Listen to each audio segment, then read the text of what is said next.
Zach, what are some of the big storylines in this game?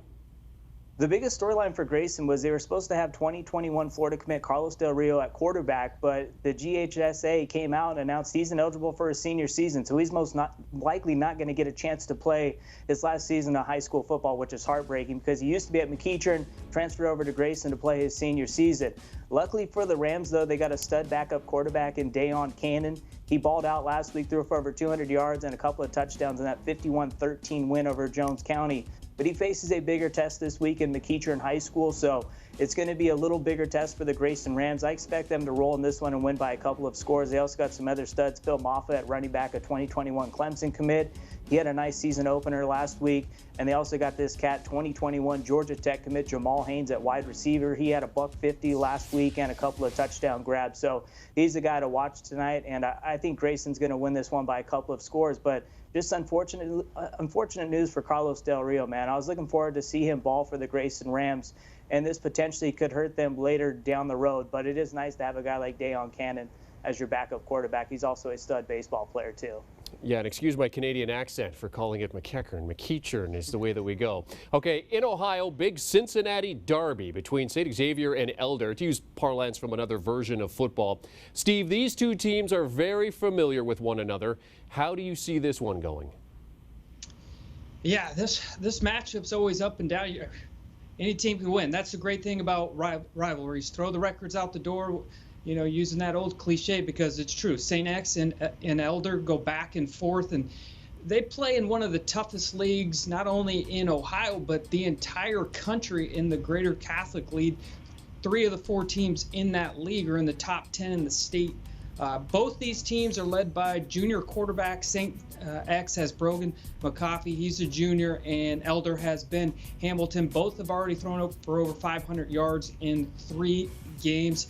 So I see this as one of those old school classic rivalries that it's going to be one heck of a football game in Cincinnati. I have been out to Cincinnati and I've seen both these schools play. They love their football. They love their rivalries. This is one of them.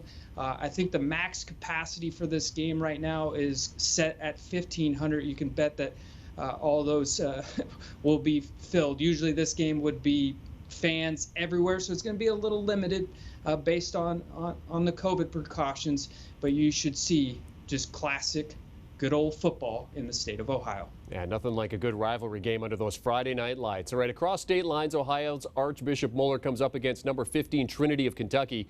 This is the season opener for Trinity here, Zach, and you have your eye on the man toting the rock here, don't you? My guy, Armin Tucker, man, this dude's an absolute stud. I still can't believe he doesn't have any Power 5 offers yet, but he will soon. He's only a junior. Last year as a sophomore, dude balled for over 1,100 yards rushing, had 20-plus touchdowns, and Trinity is straight loaded. You know, they won the 6A state title last year with a very young squad. They bring the majority of those key players back this season.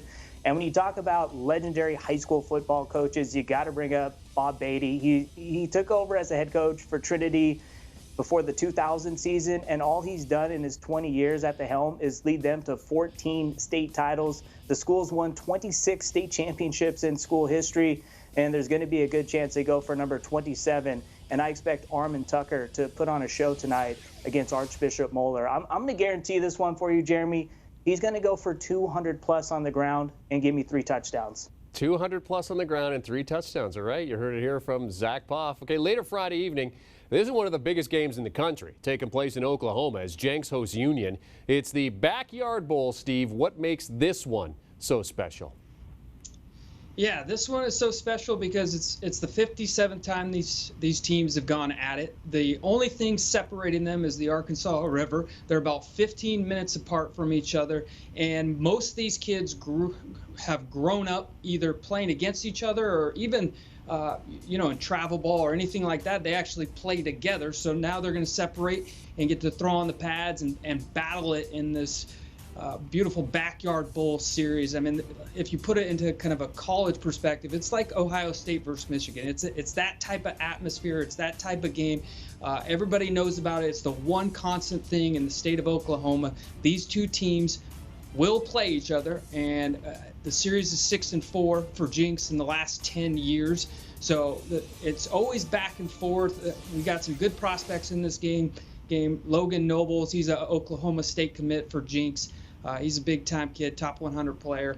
And it's just, I know I said this before when I was talking about the Ohio thing, but when you think of high school football, and for those of us who played high school football or went to high school and went to the games, you think about these type of games. Yes, the out-of-state matchups are fun, bragging rights, but this is high school football right here. Union versus Jenks tonight. Can't wait to watch this one. Well, and you start comparing it to Michigan, Ohio State, that perks up the ears of more than a few fans.